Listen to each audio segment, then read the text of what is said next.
Nostra piattaforma sintetizziamo la nostra già vertenzialità in corso e ovviamente oggi la rilanciamo in due grandi contenitori. Le nostre proposte le potremmo sintetizzare così, due macro obiettivi.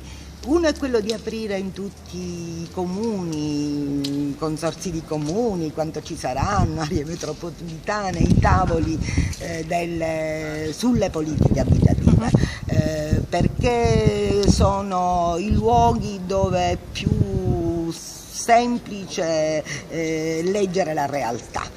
Alcune misure, per esempio in Sicilia, non hanno funzionato, penso al contributo per la morosità incolpevole, proprio perché le direttive emanate dalle regioni e anche dallo Stato non tenevano conto delle caratteristiche del territorio, quindi è sui luoghi, sui territori.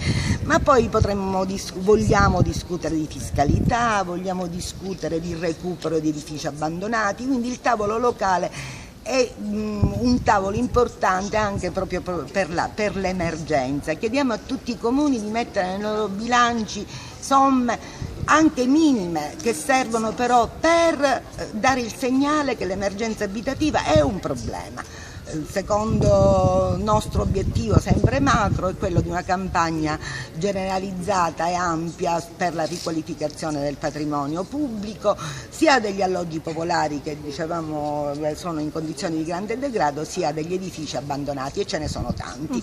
Noi siamo convinti che le risorse si possono trovare, in parte già ci sono, quindi non è un problema di mancanza di risorse, qualche volta manca la volontà.